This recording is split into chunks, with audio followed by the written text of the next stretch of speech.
Je m'appelle Marianne, j'ai 32 ans et je travaille avec le dispositif du duo de compétences avec Mathieu pour Clésia, qui est un groupe de protection sociale.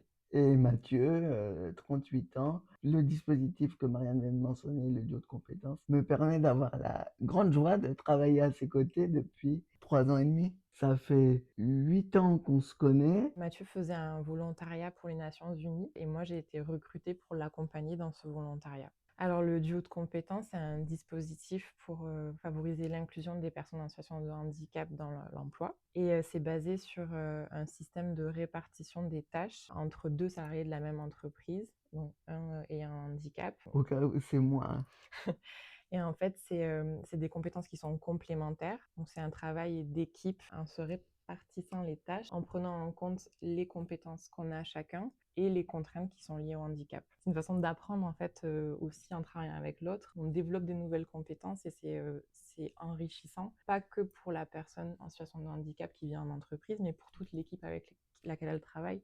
Et je pense que c'est intéressant de mettre aussi l'accent là-dessus. Alors il y a des missions qu'on peut chacun faire complètement en autonomie. Et puis on a aussi pensé que pour la plus grosse partie du travail, c'était aussi important de garder des tâches, même si elles pouvaient représenter parfois des difficultés au niveau du handicap, ne serait-ce que pour maintenir les compétences. Et donc, sur ces tâches-là, comme par exemple la synthèse, qui est pas trop mon fort, merci la dyspraxie, ou bien la production de documents, des supports graphiques, etc. Marianne me fournit son appui et ses compétences et son coup de main bien précieux et on combine ça à deux. Après, le bilan carbone et tout, je lui laisse parce que trop de calculs et tout dans tous les sens. Ouais, des fichiers Et puis, Excel, c'est pas. une vraie bosse. On fait toujours un point tous les deux ou alors avec aussi notre équipe plus large pour voir les projets qui sont en cours, les tâches qui sont à faire le plus rapidement, organiser un peu le calendrier. On a des moments où on travaille en séparé et il y a des moments où on est ensemble sur un projet, on prévoit des plages horaires en fonction des deadlines, on ajuste en fonction des projets qui arrivent. Moi, je suis plus, je dirais, sur le côté sociétal et social, où Marianne intervient aussi en plus de l'environnement. Ça fait 8 ans qu'on se connaît. Ça fait 3 ans pour moi qu'on travaille chez Clésia. Pour en arriver là, ça a été quand même tout un parcours qui a été vraiment pas évident. Le duo de compétences, c'est un dispositif qui est nouveau, qui est innovant, qui fait quand même bouger les choses et c'est pas facile. Donc il a fallu s'accrocher.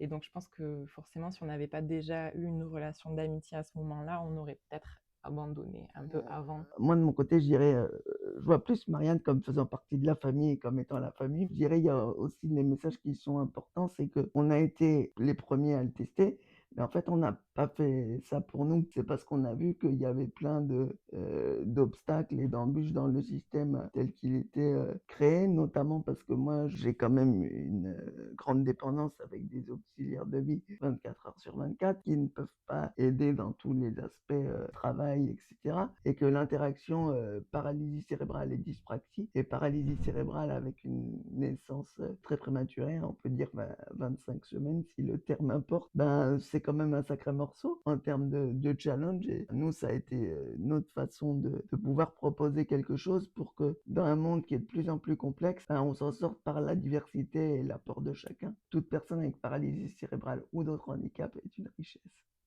Moi, ce qui me vient en tête en premier, ça serait de changer un peu la façon de voir les choses et au lieu de se concentrer sur ce que les personnes ne peuvent pas faire en lien avec leur handicap, au contraire, on essaye de voir les compétences qu'elles ont et le plus qu'elles peuvent apporter aux entreprises et voir après comment c'est possible de peut-être adapter les postes ou repenser les fiches de poste ou imaginer même d'autres modes d'organisation comme le duo de compétences, mais même d'autres choses qui existent peut-être pas encore. J'ai plutôt envie de parler de construction, parce que la déconstruction, on connaît beaucoup dans le monde actuellement. Donc, pour parler un peu de construction, peut-être voir, pas se dire c'est possible, c'est pas possible, mais voir quel type d'accompagnement on met en place, que ça soit des filières, des appuis spécifiques, etc., pour que les projets de chacune et chacun puissent se réaliser et deviennent possibles, parce que finalement, on est très heureux de vivre. La vie, c'est un super cadeau, mais c'est encore mieux quand on peut faire des choses parmi vous et avec vous. Travailler avec Marianne, c'est une inspiration au quotidien. lien, que ça soit